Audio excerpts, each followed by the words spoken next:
Bonsoir. Je voulais vous donner mon avis sur 3 paires, NZD-GPY, USD-NZD et GBP-GPY. Donc, le GBP-GPY est haussier, très haussier, mais il arrive, à mon avis, à un haut et il est en train de nous faire un top. Le RSI diverge à la baisse. Le MACD a croisé son signal à la vente et les histogrammes passent en rouge. Donc là, mais là, la tendance est très, très, très haussière. Hein. Jetez un œil en hebdo, c'est très, très, très haussier. La semaine dernière, il nous a fini la semaine avec une belle bougie rouge. Voilà. Mais à mon avis, il arrivait à un peu haut. Parce que quand on voit la montée qu'il a fait là, sans souffler, sans rien, sans correction, c'est pas, c'est pas très catholique. Donc en H1, on a vu. On va faire un petit tour en H4. Donc en H4, ça nous fait ça. Donc ça nous fait un range, on va dire là. Et là, la cassure des 38,20, à mon avis, je pense qu'on va rejoindre les 50, les 61,80 et voir les 78,60. Parce que ça serait pas trop et ça remettrait pas la tendance en cause. Hein. En H4, donc le RSI aussi, il est en divergence baissière. Hein. Et le RSI, il est aussi en divergence baissière. Hein.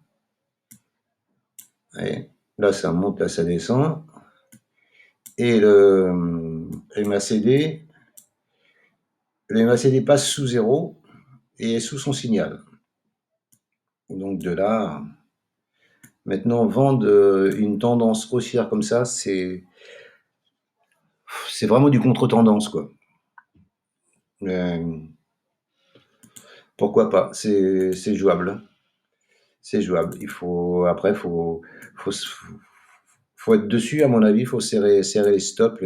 Quoique, si on vise les 61,80, on peut mettre son stop ici à 152 et viser 149. Ça, c'est pas très mauvais. Vu les divergences qu'il y a, enfin, voilà.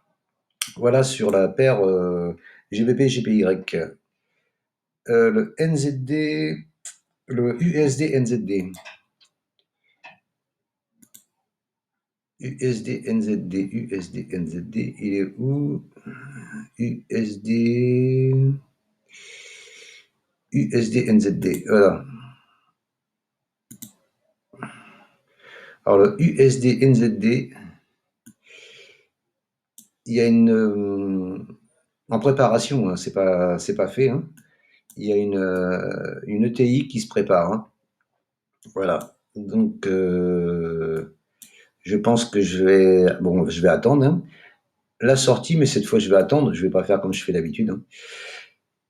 Je vais attendre la sortie, le pullback, et là, je vais viser ici parce que je pense que ça peut être un beau trade.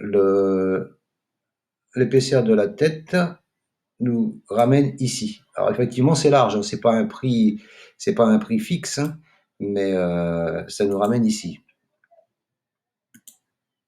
Vous voyez, ça nous ramène sur les moyennes mobiles, hein, et sur ce gros plot de bougies là, en hebdo.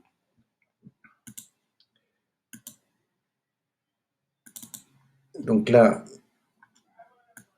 voilà, je vais attendre la cassure. Bon, il y en a pour quelques jours, à mon avis, voire peut-être une semaine. Hein.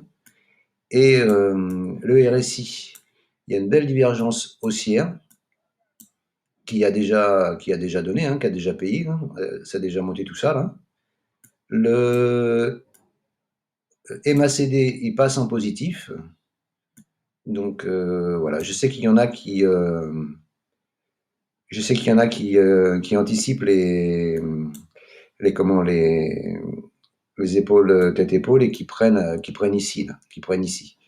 Mais bon, moi, je vais pas essayer, je pense pas. Mais je vais attendre donc la cassure de la ligne de cou là, pullback, et là je vais m'y tenir. Je vais attendre le pullback et de là je vais passer et je vais viser là, un minima là, parce qu'il y a avec un SL en dessous de la ligne de cou là, ça fait un beau ratio gain-risque pour le USD NZD. Un petit tour sur le NZD JPY. NZD JPY, NZD JPY, il est où?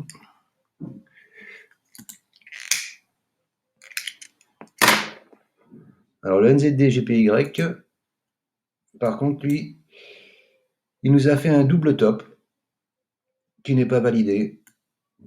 S'il casse la ligne de coup, l'amplitude elle est là, hein, ici, ici. Bon, c'est une zone, hein, pareil, hein, parce que là il y a un top, donc il peut s'arrêter ici. Hein. Ça nous ramènerait sur la moyenne 50 là, la moyenne 100. Il y a une énorme divergence baissière. Celle-là, elle est de taille, hein. Oui. Le top là, les deux, le double top, la divergence baissière. Le MACD, il nous confirme, bon, il diverge aussi à la baisse et il est passé sous son signal de vente. Les plots sont passés sous zéro. Donc c'est ça aussi que je vais surveiller la semaine prochaine. Une cassure de la traîne là et ici là sous les 76,98, 76,95 à la louche quoi. Je prendrai, bon, il y a une centaine de pips à prendre, hein, c'est pas énorme. C'est pas énorme, hein, il y a 180, 180. Bon, allez, il y a bien 100, 120 pips à prendre tranquillement. Là. Avec une fois cassé, pullback, une fois que ça part, le SL au-dessus, paf, on laisse descendre et voilà. Donc divergence baissière et double top. C'est un beau cocktail à mon avis. Voilà ce que je pouvais vous dire sur ces trois paires. Si ça vous a plu, n'hésitez pas à mettre un pouce et à me laisser un commentaire. Je vous remercie. À bientôt.